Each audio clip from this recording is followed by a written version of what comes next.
the stretch they come. Hopefully our session ends like Rich Strike the other day at the Kentucky Derby. But nonetheless, here's the deal. There's a lot of stuff happening. We're getting to that, but the committee looking at the tourism, Swadley's deal, met this week. Representative Martinez heading up that committee, called by the Speaker. What did we learn? Yeah, well, this isn't anything new. The Speaker has called special committee before in order to investigate things that the House believes the public needs to know more about, a lot about transparency. I definitely don't think this is about the underdog here, though, if we're going with Rich Strike. But I do believe in the ability of Chairman Martinez. Look, he's been in charge of a lot of different committees. Redistricting, he worked on.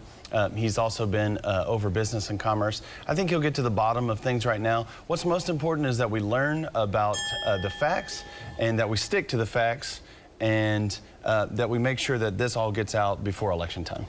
Okay, so he was hot seat guest last week. You were yesterday, by the way. I'm wondering, with his background, which has been referenced, are we going to get to the bottom of what actually happened? Well, if we're going to stay with the horse theme, Vice Chairman Martinez is a workhorse, not just a show horse. This is a guy, ran our redistricting committee, vice chair of the A&B committee. He's in there to figure out exactly what happened. We don't know at this stage. I get asked this question all the time. This is not a witch hunt on the governor or the lieutenant governor or anyone else, because we don't know what happened. Here's what we do know. All the evidence points to a lot of taxpayer dollars were wasted in the Swadley's deal. We are going to find out. He had a great meeting last week where we were getting into the details of maybe as much as $12 million overcharging. I'm proud of Speaker McCall. This is not the first time he has called a committee like this. It's not personal. This is about protecting taxpayer dollars, and the House has taken the lead on this. Okay. So we're going to see where that one's going to go. That's going to happen for a while. All right, let's get around to the business aspect of things. Some business publications this week. The Canoo, the company that's up at Mid-America, said they had a rough earnings quarter. It's a business story, but it has Oklahoma impact. Yeah, it is. So the governor has given some incentives for Canoo to come to the state of Oklahoma, but I keep reading confusion in these stories. Canoo has not received a dollar from the state of Oklahoma. Now, that wasn't from the legislature, that was from the governor. But again, Canoo has not received a dollar from the state of Oklahoma. I'm also really disappointed with some of the glee that I'm seeing from the far extreme left, wishing an electric vehicle company that's wanting to come to Oklahoma failure. I hope Canoo does a great job. I hope it's something that works.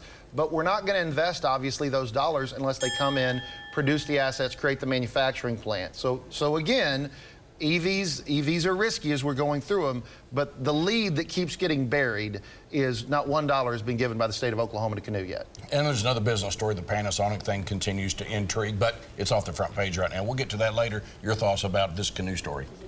Yeah, it was a big story this week. The fact that Canoo was dealing with inflationary issues and could get to a point where they might become insolvent. And I know a lot of that is the startup nature of EV companies right now. I'd agree with my colleague. I think it's important for the state of Oklahoma to look at the opportunity to bring an EV company, to bring new technology, to continue to diversify our economy. We should think about that in a good way. We should be doing the things that we can in order to attract businesses like this, but also by protecting the taxpayer money. No money has been spent yet on Canoo, and if they get money from us, it'll be because they've actually done what they've said they do here. Yeah, it's a head scratcher, I gotta tell you. Okay, let's get back to the session. Next segment, we're gonna talk about, do we have a budget and what's in it? Be right back.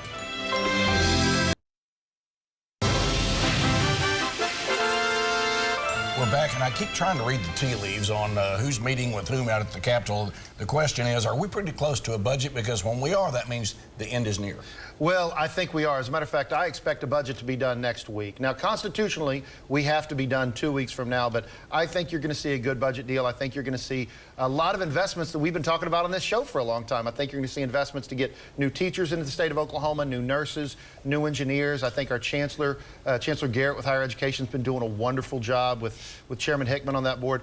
I think you're going to hopefully see the House is pushing hard for some inflation relief, and that is a priority of the House. That is an undone thing that we need to make sure we get done inside this budget. But I think you'll see about a 3% increase, and I bet we get it passed next week. If you're playing the Jon Echols drink coffee every time he mentions inflation, take a sip right now. Okay, you've seen this from the inside, now you see it from the outside. What are you seeing in the budget negotiations?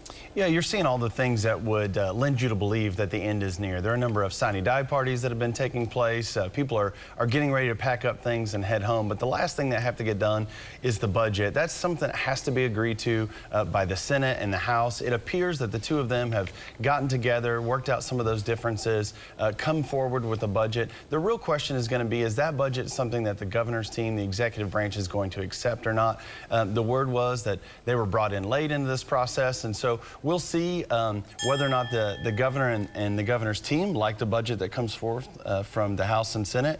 But once the three of them agree on everything, it doesn't take very long for us to wrap this up. Yeah, the changes can happen in just a matter of minutes out there, so the last days are always interesting. A lot of things that are also interesting is there's a lot of activity out there that still needs to get done.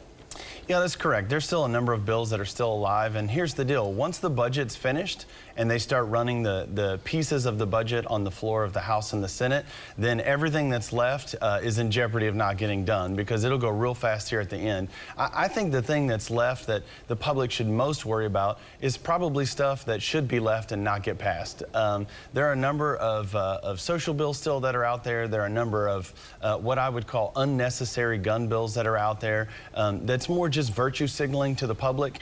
I wish that they would just leave those to press releases and not finish them up as laws. Who reads press releases? All right. Also, there's some things out there, some different people out there just holding the ball, hoping the session does end because of things that need to get done. Your thoughts? Well, I would say there's two huge things that need to get done. And I would remind the viewers, it takes the House and the Senate together to get something done. What I'm excited about is we're going to get some really good medical marijuana regulations. I believe we have an agreement with the Senate. Those bills are coming. Senator Lonnie Paxton, Senator Jessica Garvin have done a great job with T.J. Marty, Scott Fettgetter, and myself in the House.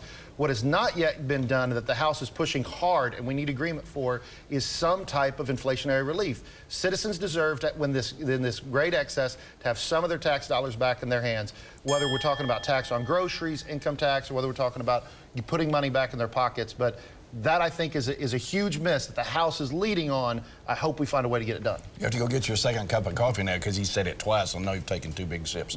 Okay, we'll keep watching this. See this again at news9.com/yourvotecounts, and follow me on Twitter @MitchellTalks.